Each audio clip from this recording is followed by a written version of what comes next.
Hi students, welcome to Valalar Metric Higher Secondary School, Kollukarankuttai. I am Arigraj, physics teacher. Today we are going to discuss about motion of a charged particle in a uniform magnetic field. Here we are seeing a positively charged particle which having a mass m. இங்க வந்து பாத்தீங்க அப்படினாக்க the crossed line shown in sky blue color, they are nothing but crossed magnetic field acting perpendicular to the plane of the paper. When the charged particle entering into the magnetic field which is perpendicular with a velocity v, that will experience a magnetic Lorentz force, so that it will start moving along a circular path அப்படினு சொல்லி நம்ம already discuss பண்ணிருக்கிறோம். Here the magnetic field and the velocity of the charged particle are perpendicular, linear velocity. The force, magnetic Lorentz force, is perpendicular to both the magnetic field. அதாவது இந்த crossed lineல இருக்கு பாத்தீங்களா blue colorல, இதுதான் magnetic field. அந்த magnetic field வந்து perpendicular இருக்கும். அங்க ஒரு charged particle v velocityல மூவ் ஆகுது. When the charged particle entering into the magnetic field perpendicularly, then it will experience a magnetic Lorentz force, so that it will start moving along a circular path. இப்போ நம்ம இங்க என்ன sir find out பண்ண போறோம்னா time period and frequency of the charged particle when it is moving along a circular path in a uniform magnetic field. அதான் நம்ம இங்க பார்க்க போறோம். இப்போ பாத்தீங்கன்னாக்க இந்த last class we already discussed magnetic Lorentz force of the charged particle moving in the magnetic field perpendicularly. என்ன அப்படினு சொல்லி பாத்தீங்கன்னா F vector equal to Q into V vector cross B vector. When it is written in magnitude form, the magnetic Lorentz force is given by BQV sin theta. நான் உங்கள்ட்ட already சொன்னேன். Here the angle between the magnetic field and the velocity இது ரெண்டும் ஒண்ணுக்கு ஒண்ணு பர்பெண்டிகுலரா இருக்கும். At the same time force னுடைய direction எப்படி சார் இருக்கும் அப்படினு சொல்லி பாத்தீங்கன்னாக்க that is perpendicular to both B and V. அதாவது magnetic fieldக்கும் velocity of the charged particleக்கும் force வந்து எப்படி இருக்கும்னா perpendicular-ஆ இருக்கும். So that force does not do any work.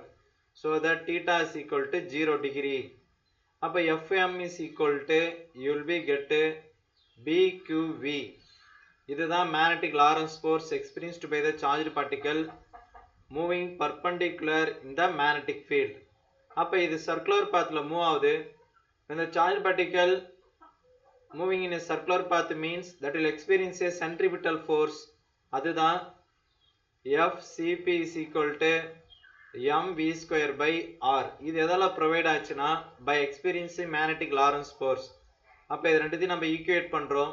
BQV is equal to mv square by r. Either side v, இங்க v square cancel பண்ணீங்கன்னா you will be getting mv. mv is nothing but momentum, mass into velocity. அதான் இங்க நம்ம p ன்னு substitute பண்றோம். r left side வந்துருச்சு, bq இங்க நம்ம ரைட் சைடு டினாமினேட்டர் கொண்டு வந்துட்டோம். Here the radius of the charged particle depends on mass, velocity, charge and magnetic field. ஓகேவா? இப்போ இதை யூஸ் பண்ணி நம்ம எப்படி சார் டைம் பீரியட் கால்குலேட் பண்ணலாம் அப்படின்னு சொல்லி பாத்தீங்க அப்படின்னாக்க t is equal to 2 pi by omega. இது எப்படி சார் வந்ததுன்னா omega t equal to 2 pi அப்படின்னா நம்மளுக்கு ஆல்ரெடி ஃபார்முலா தெரியும். ஒரு கம்ப்ளீட் ரொட்டேஷன் 360 டிகிரி. அப்ப தீட்டாக்கு பதிலா omega t equal to 2 pi நம்ம ரைட் பண்ணுவோம். t equal to 2 pi by omega ன்னு ரைட் பண்ணலாம். omega is equal to linear velocity by radius. அப்ப நம்மளுக்கு இந்த இடத்துல v by r எப்படின்னு இதல நம்ம ஈஸியா கால்குலேட் பண்ணலாம் from this formula. v by r is equal to, இல்லனா நீங்க இதுல இருந்து கூட ஈஸியா கால்குலேட் பண்ணலாம். v by r இது அப்படியே வச்சுக்கிட்டு m டினாமினேட்டர் கொண்டு போனீங்கன்னா bq by m அப்படினு சொல்லி நமக்கு கிடைக்கும். இத எடுத்து போய்ட்டு இதல சப்ஸ்டிட்யூட் பண்ணுங்க. அப்ப 2 pi by ஒமேகாவுக்கு பதிலாக v by r போடலாம். v by r உடைய வேல்யூ நம்மளுக்கு தெரியும், bq by m. இதை சிம்பிளிஃபை பண்ணிங்கன்னா you will be get 2 pi m by bq. ஓகேவா? இதுதான் நம்ம வந்து 2 pi r by v. இது எப்படி வந்ததுன்னா ஒமேகாவுக்கு பதிலாக v by r நம்ம சப்ஸ்டியூட் பண்ணலாம். அப்போ இங்கே சப்ஸ்டியூட் பண்ணுறப்ப v by r, r நியூமரேட்டருக்கு வந்துருச்சு. இதோட வேல்யூஸ் தான் நம்ம இங்கே சப்ஸ்டியூட் பண்ணுறோம். ஓகேவா? Next t equal to 2 pi m by bq. இது வந்து time period of the charge particle moving in a uniform magnetic field. From this we can calculate the frequency. சைக்ளோட்ரானுடைய frequency அப்படின்னு சொல்லுவாங்க. f equal to 1 by t, அதாவது time பீரியடும் frequency both are inversely proportional to each other. Then will be get bq by 2 pi m. Next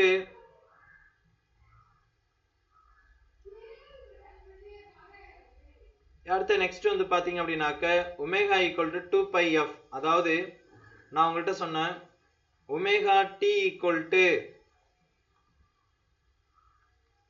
2 pi. அப்போ omega equal to 2 pi by t. 1 by டினா frequency. அப்போ 2 pi F. நம்மளுக்கு எஃப்னுடைய value நம்ம இப்போ தான் calculate பண்ணோம், பிக்யூ by 2 by m.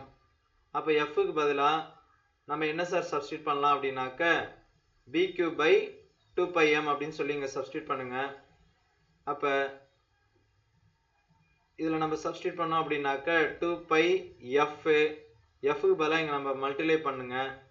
அப்போ எஃப்க்கு பதிலாக பிக்யூ பை 2 பை எம். அப்போ 2 pi gets cancel, you will be get same result B q by m. இதுதான் சைக்ளோட்ரானுடைய ஃப்ரீக்வன்சி அப்படின்னு சொல்லி சொல்லுவாங்க. இதை நம்ம ஆல்ரெடி இங்கே மேலேயே பார்த்துட்டோம். Omega is equal to v by r. V by ஆருக்கு பதிலாக நம்ம பிக்யூ பை எம்னு ரைட் பண்ணலாம். அதுதான் சைக்ளோட்ரானுடைய ஃப்ரீக்வன்சி. ஓகேவா? இப்போ இந்த ரெண்டு ஃபார்முலாலையும் பாருங்கள். டைம் பீரியட் 2 பைன்றது கான்ஸ்டன்ட், எம்ன்றது mass of the charge particle, that is also constant, கியூன்றது சார்ஜ், பின்றது மேக்னெட்டிக் ஃபீல்டு. இப்போ இந்த இடத்துல வந்து எலக்ட்ரான், புரோட்டான், இதுமாரி நம்ம அதனுடைய வேல்யூ வந்து கான்ஸ்டன்ட், அதை நம்ம சப்ஸ்டியூட் பண்ணுறோம். அப்போ டைம் பீரியட் அண்ட் ஃப்ரீக்வன்சி இது ரெண்டுத்துலையுமே சிமிலர் டேர்ம்ஸ் தான் வருது. இதில் நம்ம ஒரு விஷயம் நம்ம பார்க்குறோம், there is no velocity term, there is no radius term.